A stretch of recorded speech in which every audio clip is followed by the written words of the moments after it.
Olá, no Documento Verdade de hoje você vai ver histórias de pessoas que participaram dos maiores casos envolvendo reféns dos últimos 30 anos no Brasil. Um deles é o sequestro do garoto Ives Ota, de 8 anos, que chocou São Paulo em agosto de 1997. Você vai ver os bastidores das tensas negociações com os sequestradores e ouvir as reações de quem trabalhou para trazer o menino de volta para os pais. Mas o desfecho dessa história ainda mexe com todos os envolvidos no caso.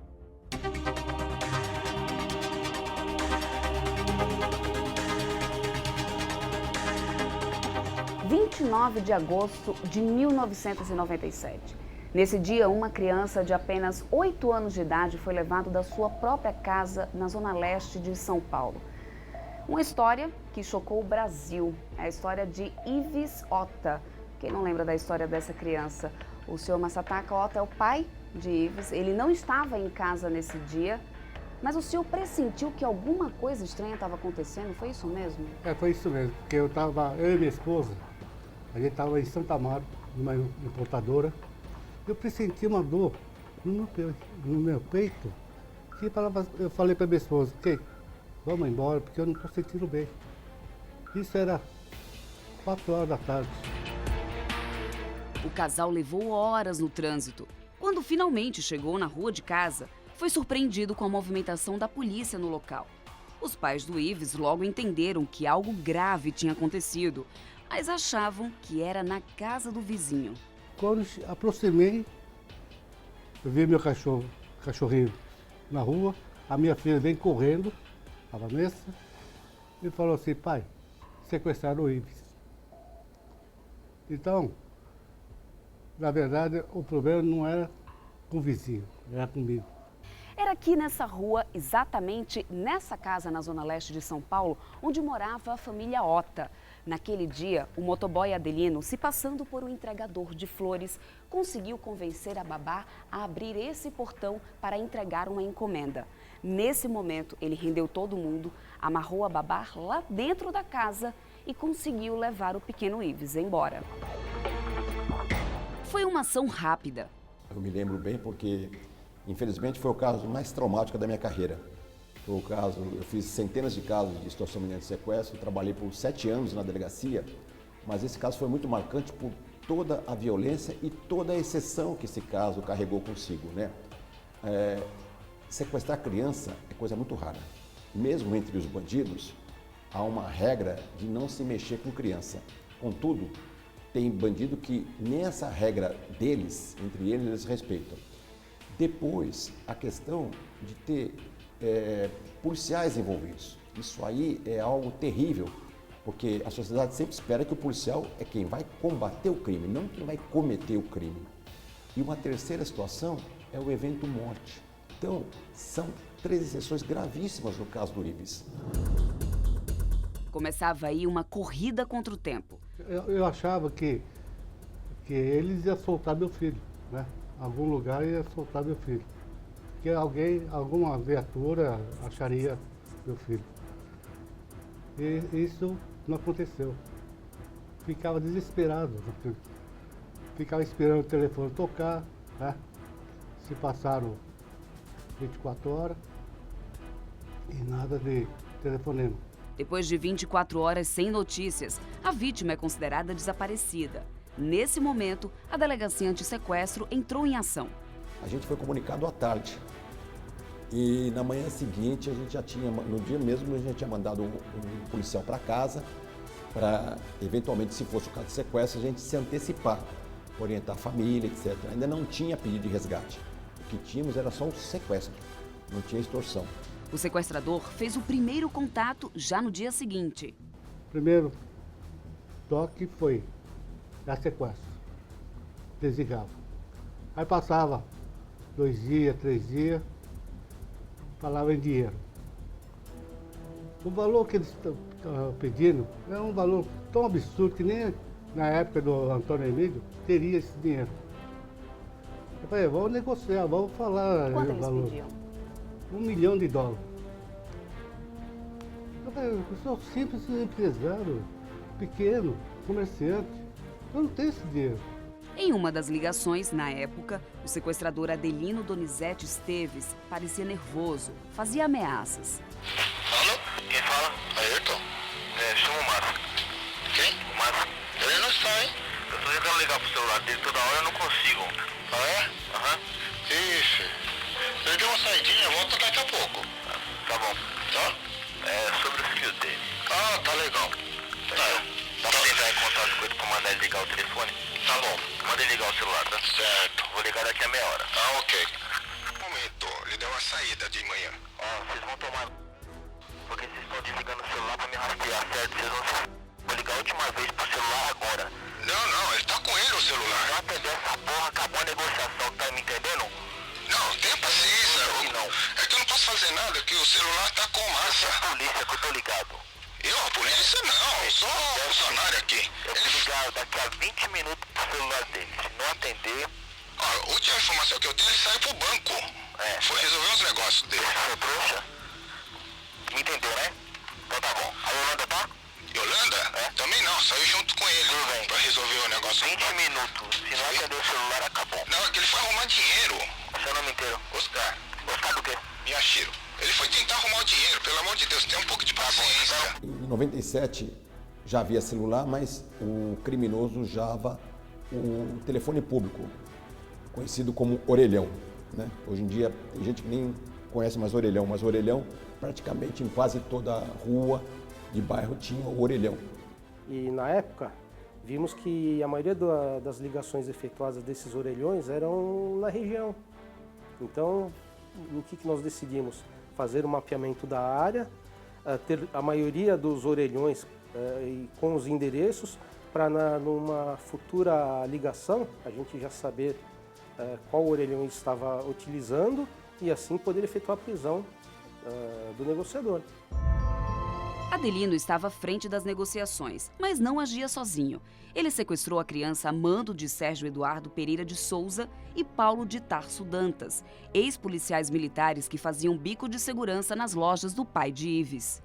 Esses três, eles tinham uma proximidade muito grande do pai do Ives, porque eles trabalhavam na região fazendo a segurança local dos comerciantes. E observaram que o pai do Ives teve uma ascensão econômica muito rápida. Então isso chamou a atenção deles para a questão de ter a oportunidade de sequestrar o Ives para extorquir o pai. Na década de 90, a família Ota foi a pioneira no modelo de loja de R$ 1,99 em São Paulo. O pai do Ives pagava mensalmente aos PMs pelo serviço de segurança das lojas. O que ele jamais poderia imaginar era que o Sérgio, aquele em que ele confiava sua segurança, seria um dos mandantes do sequestro do pequeno Ives. O Sérgio era um dos PMs que fazia segurança na minha loja. Quer dizer, ele não fazia segurança só na minha loja, eles pegavam o quarteirão e faziam segurança para todos os comerciantes. A polícia pediu uma prova de que Ives ainda estava vivo. O pedido é praxe em qualquer negociação que envolva refém. Nós havíamos feito algumas perguntas específicas, mas que o menino saberia responder porque ele era muito esperto, muito inteligente e o sequestrador não veio com a resposta. E o interessante é que o sequestrador passou outras informações que eram verdadeiras, porque ele obteve do menino outras informações, mas não eram as perguntas feitas pela família. Você pergunta uma coisa, a pessoa responde outra que seja verdadeira, para a família vai parecer que, nossa, ele está vivo. Serve para a gente, para nós policiais, não é válida essa resposta. Foi em uma dessas ligações de negociação que a polícia conseguiu prender o Adelino. Uma equipe nossa, já posicionada perto dos orelhões, conseguiu prender o sequestrador, que era exatamente o bandido foragido da cadeia que havia ido na casa da família do Ives e sequestrado o menino. Primeiro ele tentou negar, aquela questão de ganhar tempo, né? Mas quando ele fala e ele aponta policiais, para nós foi uma ducha de água fria, porque a gente nunca espera que a polícia esteja envolvida. Quando prendemos todo mundo, nós ficamos na esperança remota que poderia ainda o Ives estar vivo e alguém da quadrilha soltar por medo. Mas infelizmente não aconteceu. Naquele dia, o Paulo de Tarso veio com viatura de manhã pedindo aumento. E naquele momento que eu estava conversando com ele, meu filho saiu para fora e olhou para ele, sabe? E naquele dia ele foi sequestrado. E justamente quando o Paulo de Tarso foi lá no cativeiro, meu filho falou assim: você é segurança do meu pai, né? E onde que o Paulo de Tarso mandou matar. A primeira coisa que deu errada foi ela identificar o Paulo de Tarso como sendo o segurança do pai. E isso para mim foi o primordial para eles terem matado o Ives. Creio que se ele não tivesse reconhecido, provavelmente ele estaria vivo. Nós não suspeitávamos ainda que ele estivesse morto. Para a gente, ele estaria vivo. Mesmo já tendo sido feita uma busca na casa de todos os integrantes da quadrilha, o menino ainda não tinha sido encontrado. Então os policiais decidiram voltar. Com o objetivo de encontrar alguma peça de roupa do Ives, para encontrar alguma coisa, alguma mancha de sangue, alguma coisa que pudesse fazer um DNA. Sei lá, por intuição, por vontade, eu solicitei ao doutor Marcos, eu falei para ele: doutor, eu sempre fui de rua, será que eu não posso dar um pulinho lá na casa, lá para dar uma olhadinha também? Ele não se opôs, falou: não, lógico, pode ir, não tem problema nenhum. Chegamos mais ou menos no finalzinho da tarde, já estava quase escurecendo, nós resolvemos dar mais uma vasculhada. Resolvemos tirar todo aquele... Tinha roupa, tinha um monte de objetos no chão, na parte do quarto, e passamos tudo para a cozinha. E começamos a revirar. Tiramos todos aqueles objetos, ficamos vasculhando, achei uma embalagem do bichinho virtual, do Tamagotchi. Fiquei contente, falei: poxa, na negociação o sequestrador tinha dito que teria dado um bichinho virtual para o Ives brincar e passar o tempo. Então eu fiquei com aquilo na cabeça, falei: pô, provavelmente ele tenha passado por aqui. O local onde o Ives foi encontrado fica a cerca de 10 quilômetros da casa da família Ota. O cativeiro e provavelmente o lugar onde Ives foi morto também fica na zona leste da capital paulista. Era a própria casa do sequestrador, o motoboy Adelino. Daqui não dá pra gente ver muito bem, mas a casa fica lá atrás, bem no alto, logo nos fundos desse outro imóvel. Foi aqui que o corpo do garoto ficou enterrado por 11 dias. Comecei a bater naquela parte que estava remendada, né? Por minha surpresa, quebrou muito fácil. Foi quando eu continuei a quebrar e em um determinado momento, a hora que eu bati com a enxada, eu acabei acertando o cotovelo do Ives que estava enterrado ali. O criminoso que matou o Ives, enterrou o Ives na própria casa, cobriu a cova rasa que ele cimentou depois com tapete e colocou o berço da própria filha. Quer dizer, se a gente assistir um filme e aparecer essa cena, nós vamos pensar: o roteirista errou a mão aí, pesou a mão, exagerou. E esse fato, infelizmente, aconteceu. Foi um momento muito dramático, porque toda a equipe ficou extremamente emocionada de ver aquela covardia de encontrar um menino morto de uma forma tão covarde por questão de dinheiro. Para quem é humano, você não acredita, né, que uma pessoa pode ter feito uma coisa dessa. Aí eu entrei em desespero, chorei na hora, você fica desesperado. Primeira coisa que você imagina: e se fosse um filho seu ali?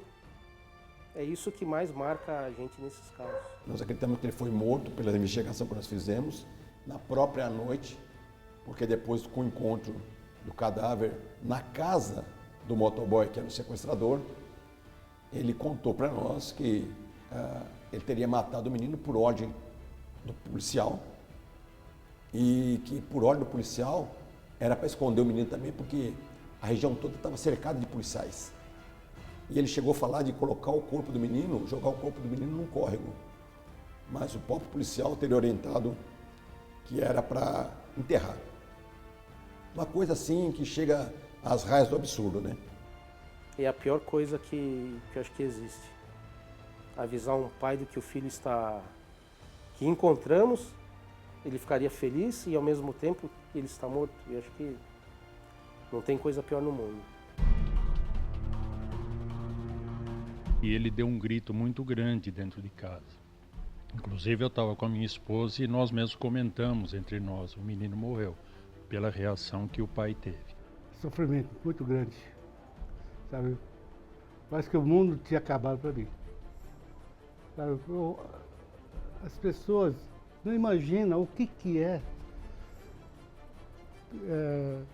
perder um ente querido, né? Alguém sequestrar, você não sabe o que está acontecendo com a pessoa. Ser tomado como refém ou ser sequestrado gera um trauma emocional imenso na vida de todas as pessoas envolvidas.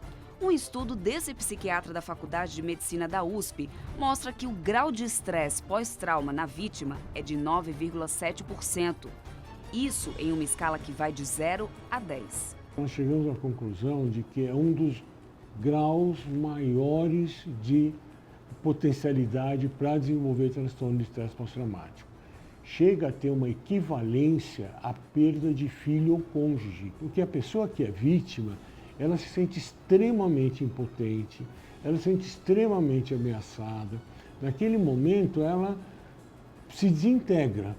Então, essa desintegração, para depois ser organizada, ela exige um acolhimento social, um acolhimento profissional, e, em alguns casos mais extremos, até o uso de medicação, que é uma forma da gente conseguir que a pessoa saia desse quadro e volte a ter uma vida normal. Quando eu vi meu filho lacrado no caixão, eu falei, não, eu vou vingar. O ódio ficou tão grande, porque era o meu parceiro. Aquilo foi um parceiro tão grande, que eu falei, não, se esses caras mataram meu filho, eu vou matar eles também. Depois da raiva, vem a culpa. Eu saía da minha casa de manhã, ficava no bar, tomando cerveja, tomando pinga, fumando. Não tinha mais vontade de voltar para casa. Então eu coloquei no meu pensamento que era minha culpa de ter crescido tanto de uma vez, né? Então o sentimento de culpa foi o que fez eu ficar bebendo. A culpa ela vem por conta do quadro depressivo, né? Dentro da depressão há um quê de culpa mesmo, a pessoa se sente, ela acha que... Porque como ela está impotente, como ela não pode fazer nada, né? Ela fica querendo o que eu poderia ter feito, né? E muitas vezes, se a pessoa tem condições financeiras, ela, mas se eu tivesse pago, eu poderia ter libertado, eu poderia ter salvado a vida do meu filho. Então, a pessoa fica, nossa, eu deveria ter pago, eu deveria ter feito alguma coisa, eu deveria ter protegido, o ser. O ser gera uma culpa enorme, que se eu tivesse feito isso, se eu tivesse feito aquilo, mas não há o que ser feito, né? As situações acontecem, o ser humano é perverso e, infelizmente, não há como se livrar disso. Era meio-dia do dia 12 de setembro de 2018, quando uma tentativa de assalto com reféns aconteceu aqui nessa loja no Guarujá, no litoral de São Paulo. Eram 2 adolescentes. Um deles entrou primeiro na loja, se passando por cliente. Quando percebeu que o movimento estava tranquilo, ele decidiu abordar o gerente da loja, que estava aqui nesse balcão, trabalhando normalmente. Você lembra exatamente o que aconteceu naquele dia? O que passou na sua cabeça quando ele te abordou? Primeiro momento, um assalto, né? Eu não esperava que ia tomar uma proporção tão grande quanto foi, né? Essa mesma loja de doces que o Josenildo trabalha já tinha sido assaltada 3 vezes, só que ele nunca estava lá. Então eu acho que ele já estava meio que preparado para que uma hora ia acontecer comigo, né? Mas não esperava dessa forma que foi, né? Eu estava até atendendo 2 representantes na hora e na mesma hora ele chegou aqui onde eu estou, apontou a arma para mim e falou, perdeu. Eu falei, tudo bem, pode pegar, eu não tenho nada aqui comigo. Que tentar ir no caixa, falou, não, me dá o dinheiro, me dá o dinheiro. Uma pessoa que passava na rua viu o que estava acontecendo e chamou a polícia. A partir daí, a coisa ficou tensa. O Josenildo foi feito refém, Nas imagens das câmeras de segurança do estabelecimento é possível ver quando os menores seguem para um dos corredores da loja para dificultar a visão dos policiais. Com a arma na cabeça, era o gerente que tentava acalmar os infratores. Visivelmente nervosos, eles usam Josenildo como um escudo humano. Nesse corredor você passou quanto tempo, mais ou menos? Olha, aqui nesse corredor eu fiquei uns 5 minutos. E eu o tempo todo falando para ele que eu tinha 2 crianças pequenas, tinha um bebezinho e que ele não ia deixar meus filhos órfãos. Aí quando começou a chegar mais viaturas, aí a negociação começou a ser mais intensa com o pessoal da Polícia Militar. E nisso ficaram mais 5 a 7 minutos negociando com a Polícia Militar, até quando eles resolveram se entregar, né? O meu maior medo foi na hora que ele me puxou aqui pro corredor e quando falou que ia trocar tiro, que eu falei que não ia e que estava com o dedo no gatilho. Esse foi o meu maior momento de medo. Foram pouco mais de 10 minutos nas mãos dos adolescentes armados. Minutos que pareciam horas. Tempo que parecia que não passava, né? Eu esperando uma solução, que ele resolvesse se entregar, mas ele não queria, porque ele queria uma garantia. E ali é o tempo todo com medo, porque a arma está na minha cabeça, eu vou fazer o quê? Não tem uma reação, não tem como fazer nada. A gente começa a pensar o que a gente fez no nosso trajeto da vida, né? Então, se passa um filme, né? E de repente a gente se torna tão pequeno, tão impotente com a situação, de uma forma que a gente só quer se livrar daquela situação, né? Quando os menores finalmente se entregaram, Josenildo só conseguia sentir alívio e vontade de abraçar os filhos. Quando você reencontrou seus filhos depois daquele...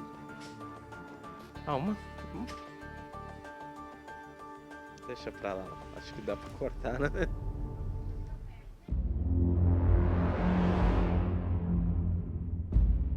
Por tudo que aconteceu comigo, com minha família, né?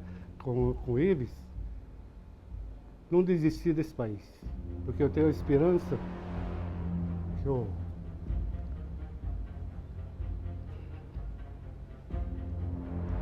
te emociona.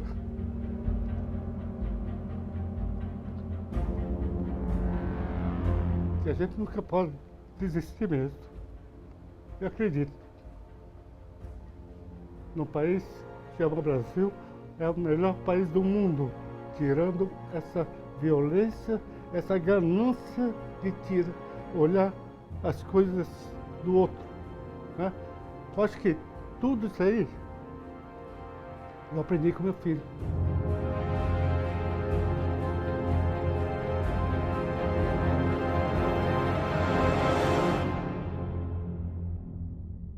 Mais casos, pessoas que estiveram com a cabeça sob a mira de uma arma e a angústia dos familiares que do outro lado aguardavam notícias. Um ônibus se tornou o último refúgio de uma professora. E um pet shop que poderia ter sido o capítulo final da vida de 2 veterinárias. Histórias difíceis de esquecer.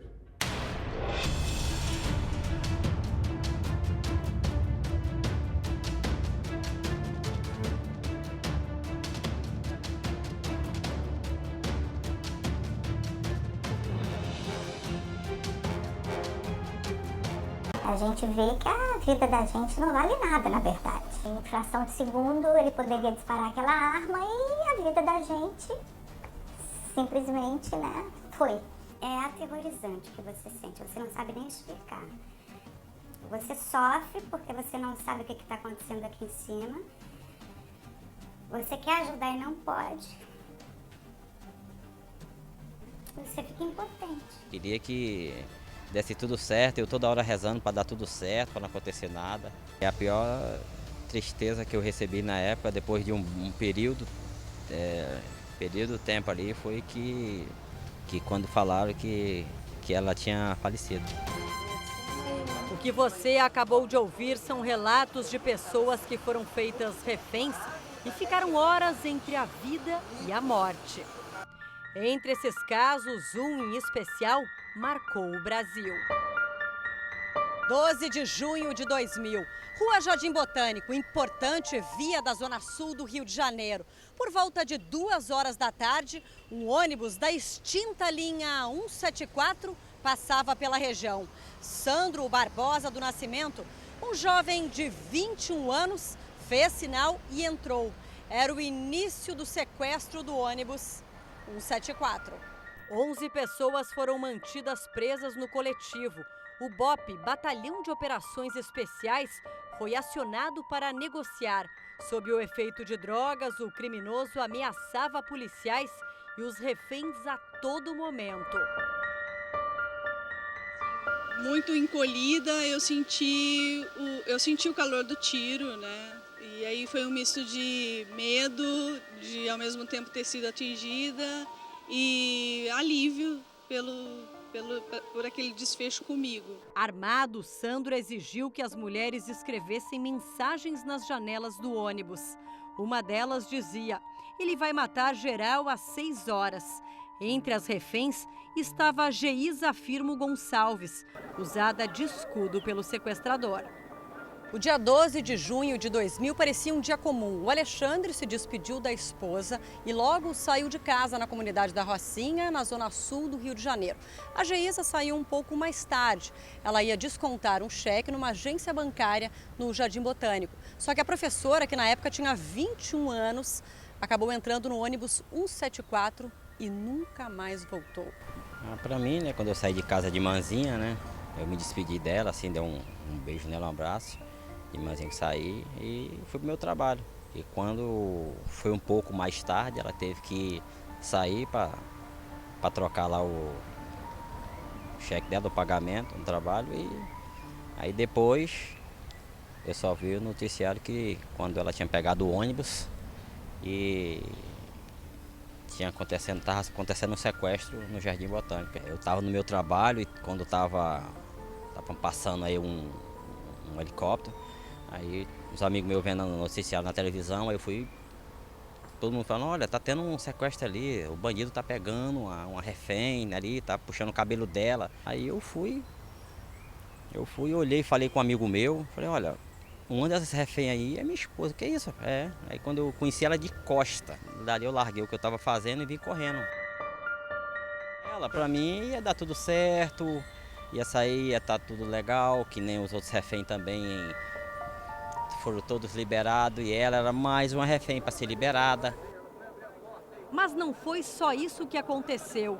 Depois de 5 horas de tensão, Sandro desceu do ônibus com a arma apontada para a cabeça de Geisa. Um policial do BOP avançou em direção aos dois. Tentou balear o criminoso, mas acertou a professora de raspão. Na ação desastrada do PM, o sequestrador fez 3 disparos contra a jovem, que morreu a caminho do hospital. Eu ia dar uns flores para ela, que era um dia dos namorados, né? Que a gente era muito unido, muito junto. Aí teve esse drástico acontecimento. Esse aqui é o local onde tudo aconteceu. Aqui nessa árvore ainda tem uma marca de tiro. Alexandre, como é que é voltar aqui? Voltar aqui sempre é difícil para mim, né? Vem na minha mente tudo que aconteceu aqui ainda. Eu queria ter chegado na hora, tivesse levado ela comigo para casa, tivesse dado tudo certo. E vi ela viva e com o passado de umas horas, já vi ela depois. A notícia que eu tive que ela estava morta. O responsável pelo sequestro do ônibus foi um jovem, conhecido nas ruas do Rio de Janeiro como Sandro do Nascimento. Na década de 90, ela prestava auxílio para um grupo de moradores de rua do centro do Rio de Janeiro, do qual fazia parte o Sandro do Nascimento, que foi um dos sobreviventes da chacina da Candelária. Só que alguns anos mais tarde, ele se envolveu no caso do ônibus 174, que acabou em tragédia. Ivone, como era o Sandro? Olha, o Sandro era um menino que chegou na Candelária uns 10, 11 anos de idade. E esse menino chegou lá, eu levei um tempinho para ter um contato com ele, era meio arisco, e pouco a pouco ele começou a frequentar aquele grupo e eu, durante alguns meses, tive ele comigo lá. Ele chegou a chamar por Ivone durante o sequestro. Hoje ela acredita que se tivesse ido até o local, o desfecho poderia ter sido diferente. Ele disse várias vezes, chama-te Ivone, ela sabe quem eu sou. E aquilo ficou na minha mente durante muito tempo. Eu acordava de noite e pensava, por que eu não estava lá? Porque alguém não me descobriu naquele momento, né? Então, foi uma coisa que nunca saiu da minha mente. Até hoje eu convivo com essa possibilidade de que, se eu estivesse lá, talvez a tragédia não tivesse acontecido. Anos antes, Ivone também teve a vida ameaçada após prestar depoimento à polícia sobre a chacina da Candelária. 2 carros interceptaram o meu carro e eu fui levada por policiais para Cari. E lá eu fiquei algumas horas sob a mira de um fuzil, porque eu era testemunha, eu conhecia um dos policiais que fizeram a chacina e eu achei que ia morrer. Diziam que eu ia morrer, que eu não podia abrir a boca, que eu não podia viver, E eu fiquei ali achando que eu ia morrer. Até que em um dado momento eles foram embora e me deixaram. Mas é uma sensação do fim. Você não acha que você vai escapar quando você tem a mira de um revólver ou a mira de um fuzil. Então eu me solidarizo muito com todos os reféns. O sequestro do ônibus 174, que terminou com a morte de um inocente, foi um marco para a violência urbana no Rio. A partir dessa tragédia, o BOPE passou a investir mais em treinamento. O mais marcante é que nós tivemos uma negociação que não foi bem conduzida, uma tentativa de atirar no sequestrador que também não foi bem realizada e, no final, o resultado, como uma tragédia agrega, acaba com a morte de todos os envolvidos, né? Do sequestrador, de uma das reféns. Sandro do Nascimento morreu por asfixia dentro do carro da PM a caminho da delegacia. 3 agentes que participaram da ação foram julgados e absolvidos pela Justiça. Ações que evidenciaram as falhas da polícia. A negociação deveria ter continuado. Normalmente o cansaço é um elemento importante nessa situação de refém. Você conta com o cansaço do outro lado. A pessoa vai ficando cada vez mais com sono, cansada e no final muitos casos são resolvidos assim, né? Então, acho que a negociação deveria ter continuado e não havia motivo para tirar naquele momento. 17 anos mais tarde, outro sequestro. Desta vez, o final foi diferente. Eram 9 horas da manhã quando o suposto cliente entrou no pet shop com um gato dentro de uma caixa de transporte semelhante a essa. Ele disse que o animal de estimação era de uma tia e que precisava de atendimento. A proprietária do estabelecimento, que é veterinária, além de uma funcionária e o cliente, subiram até o consultório por este caminho. Aqui no consultório, no 2º andar do pet shop, o suposto cliente mostrou uma arma e anunciou um assalto. Ele disse que sabia da existência de um cofre escondido, onde estariam R$16 mil em dinheiro, além de joias. Ele ameaçou as 2 veterinárias e vasculhou tudo. Foram 3 horas de terror. Eu tremia muito, eu tremia muito. Mas ao mesmo tempo respirando, tentando me segurar, né? Tentando me segurar, com muita calma, falando com ele. Meu senhor, sempre tratando ele assim, sabe? Meu senhor, aqui não tem dinheiro, a gente não mexe com dinheiro aqui dentro. A proprietária procurou manter a calma, mas isso não evitou as inúmeras ameaças. O tempo inteiro ameaçando de morte. Eu quero dinheiro, eu sei que tem dinheiro aqui, eu vou te matar, cadê o dinheiro? Eu quero dinheiro. A outra veterinária também, apavorada, também ficou tremendo, chorando muito e tal. Eu graças a Deus, assim, eu consegui não chorar. Eu, dentro do possível, mantive a calma e conversando com ele o tempo inteiro, falando com ele que não, aqui não tem nada, o tempo está passando. Ele bateu com o cano da arma, né, naquela parte onde segura, que eu não sei o nome, bateu em mim com muita força, eu lembro disso. E na outra veterinária, ele ia com mão, sabe, deu uns 2 tapas nela bem fortes. Em mim, ele agarrou meu cabelo, ficou me sacudindo muito e chegou a me dar uma coronhada, né, que chamam, né, com cano da arma, né? O que era para ser uma manhã normal de trabalho se transformou em um pesadelo. Ele pegou esse armário, abriu esse armário, onde tem alguns documentos, algumas coisas até de clientes mesmo. Abriu, começou a jogar tudo para cima, abriu essas gavetas, começaram tudo, sabe, fazer muita bagunça. Ele não tem nada a perder, e eles deixam isso bem claro. Eles ali não tem nada a perder, eles só querem o dinheiro, o suposto dinheiro, valores, ou seja, a sua vida mesmo para ele não vale nada. Por pouco, a veterinária não se tornou vítima fatal do sequestrador. Lembra que eu botei a mão no colo e pedi a Deus, né? Porque essa hora é só Deus mesmo. Esta mulher é gerente da loja. Ela estava no primeiro andar e, quando percebeu o que estava acontecendo, chamou a polícia. Quando eu cheguei próximo aqui, eu já comecei a ouvir os gritos já falando mais alto. Eu acho que já estava acontecendo as agressões. E eu só ouvi ela falando, para, não faz isso, para. E fui até a loja ao lado pedir que chamasse a polícia. A comunicação com os policiais foi peça-chave para o fim do sequestro. A gente nota que o BOP é extremamente preparado. Sabe? Até a maneira de se conduzir a coisa, o responsável pela operação do BOP, aí começou a direcionar a pergunta para ele. Olha, a gente está aqui, você sabe que a gente é o BOP, então você não tem por onde correr. Ele subiu para o segundo andar, que é um apartamento, né? Aí a dona do apartamento ficou muito apavorada, ele falou, não, eu só vou me esconder. Aí viu que era uma porta, falou com ela assim, isso aqui eu quero, banheiro, aí então é aqui mesmo. Aí ele entrou e trancou a porta. Só que mesmo o BOP, uma segunda pessoa do BOP que foi lá tentar negociar com ele para ele abrir essa porta, ele não abriu. O BOP teve de quebrar a porta e ele estava agachado no chão.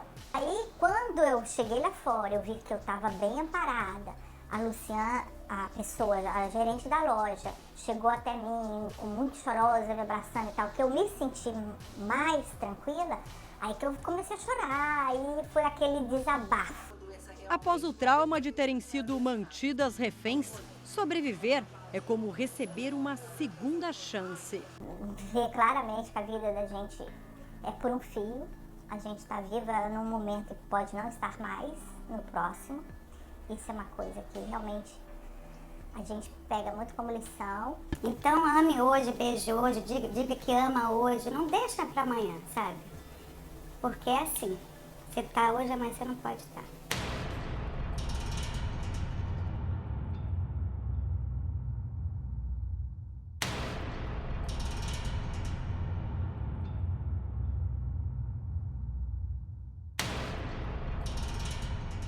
O Documento Verdade fica por aqui. As reportagens que você assistiu neste programa também estão disponíveis no portal da Rede TV. Até o próximo programa.